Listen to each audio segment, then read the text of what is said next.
Yahoo minasan, welcome back again with Mr. K di sini.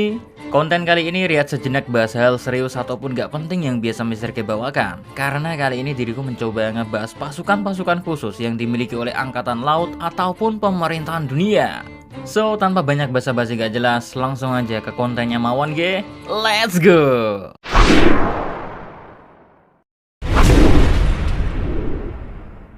Well, seperti yang kita tahu, di dunia One Piece, Angkatan Laut menjadi kekuatan militer utama dari pemerintahan dunia untuk menjaga keamanan lautan dari gangguan para bajak laut. Nah, ternyata gak terlalu berbeda jauh dengan di dunia nyata. Pemerintahan dunia di dunia One Piece juga memiliki pasukan-pasukan khusus atau organisasi rahasia yang dibentuk untuk fokus ke suatu tujuan. Contohnya, di posisi pertama ada Cyberpol yang merupakan organisasi buatan pemerintahan dunia yang ditempatkan di seluruh dunia One Piece untuk menyelidiki suatu informasi bagi pemerintahan dunia.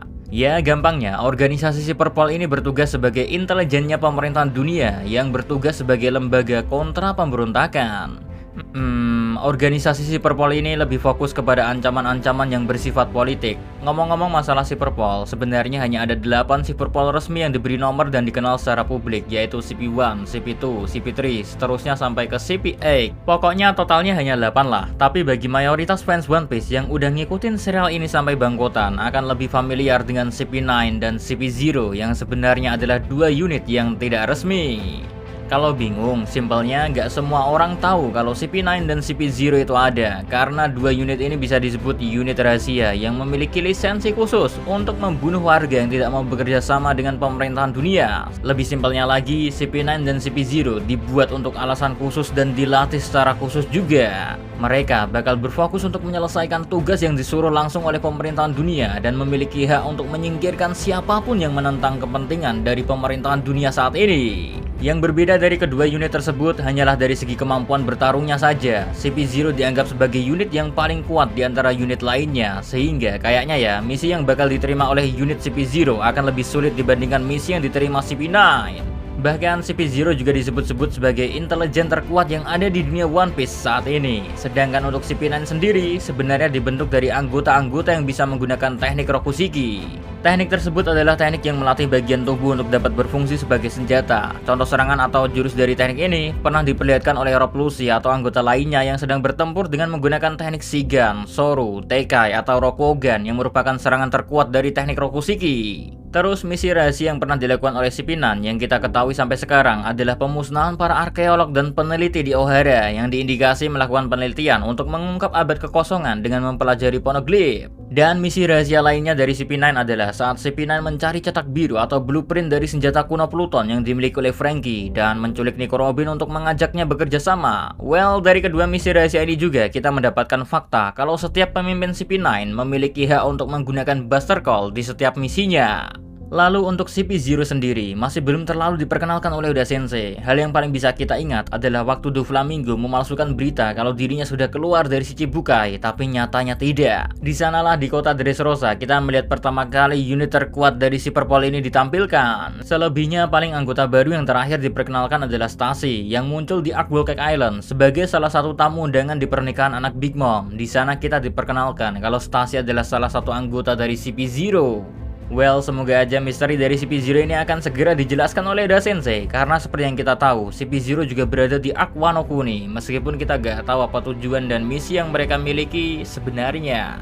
Yang kita baru tahu cuma kayaknya mereka berharap Busbu mati, tapi apakah itu sesimpel itu planningnya? Gak mungkin kan? Next, lanjut ke pasukan khusus yang kedua, ada Pacifista yang merupakan senjata manusia yang dikembangkan oleh Dr. Vegapunk. Senjata ini bisa dikategorikan sebagai pasukan khusus yang dibuat untuk menuruti segala perintah atau misi dari Angkatan Laut. Pacifista yang merupakan robot pasti akan mematuhi apapun yang diperintahkan kepadanya.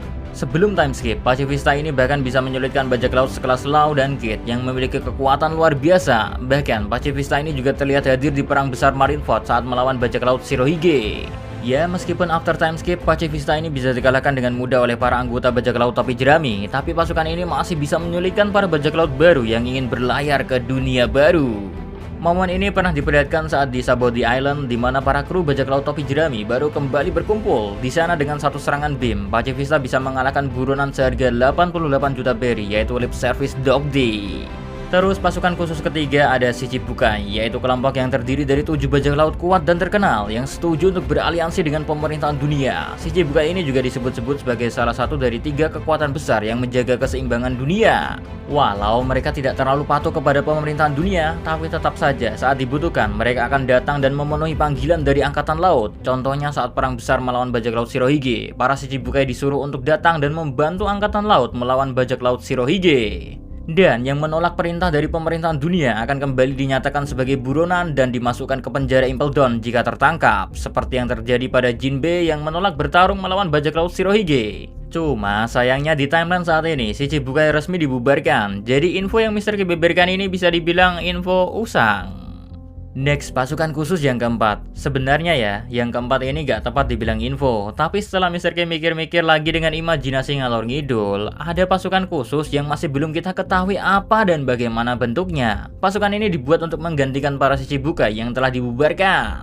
Pasukan khusus ini sedang dipersiapkan oleh Dr. Vegapunk untuk mengisi kekosongan yang ditinggalkan oleh para Shichibukai. Memang fakta manganya bilang penemuan, tapi coba ingat kembali, Pacifista pun adalah penemuan dari Dr. Vegapunk kan? So, dari sinilah Mr. K berpikir kalau Dr. Vegapunk berhasil membuat pasukan khusus yang kekuatannya mungkin saja setara dengan Shichibukai. Seperti Takonome Mihawk atau setidaknya Boa Hancock yang sudah benar-benar kita ketahui kekuatannya. Dracul Mihawk yang merupakan pendekar pedang terkuat dunia saat ini tidak mungkin akan digantikan oleh kekuatan pasukan yang ecek-ecek bukan? Maka dari itu, pasukan baru buatan Dr. Vegapunk ini sangat membuat kita semua penasaran mengenai kekuatan dan bentuknya. Bahkan kreasi baru hasil dari Dr. Vegapunk ini dirasa sangat luar biasa oleh Fujitora hingga dia merasa kalau keberadaan Shichibukai memang sudah tidak diperlukan lagi.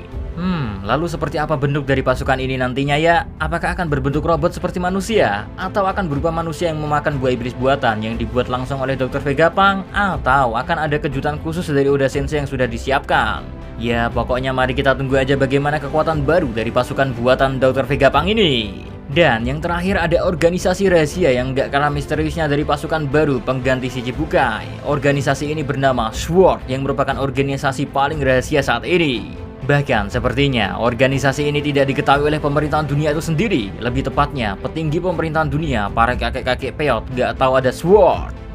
Memang masih cukup membingungkan jika kita membicarakan SWORD karena fakta yang kita miliki masih cukup sedikit. Sampai saat ini kita baru mengetahui kalau organisasi SWORD dipimpin oleh Distrak yang merupakan mantan anggota dari Angkatan Laut. Dan selain Distrak yang sudah bisa dipastikan anggota dari SWORD ini adalah Kobe. Mereka berdua pernah diperlihatkan sedang saling berbagi informasi satu sama lain. Di momen itu juga kita bisa mengetahui kalau para anggota SWORD ini ingin berbicara ya. Mereka membutuhkan sebuah kode untuk memastikan kalau mereka benar-benar sedang sendiri dan tidak disadap.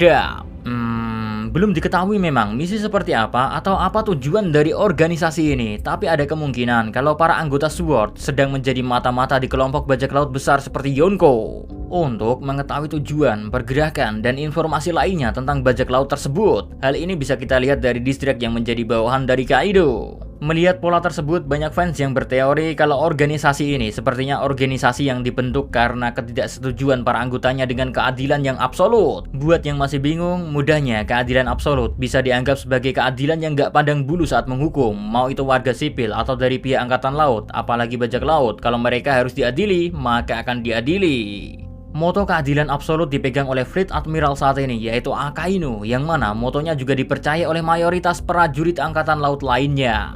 Dari sini juga banyak yang berteori kalau Kuzan yang merupakan mantan Admiral Angkatan Laut yang katanya bergabung dengan bajak laut Kurohige juga merupakan salah satu anggota dari organisasi SWORD.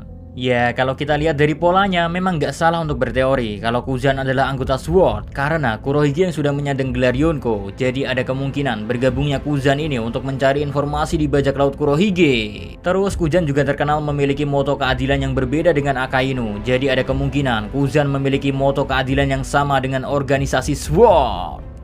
Memang masih banyak misteri yang sangat menarik dan belum terjelaskan di dunia One Piece. Makanya sebagai fans kita hanya bisa menunggu cerita-cerita baru yang akan diberikan oleh Oda Sensei untuk mengungkap fakta realnya.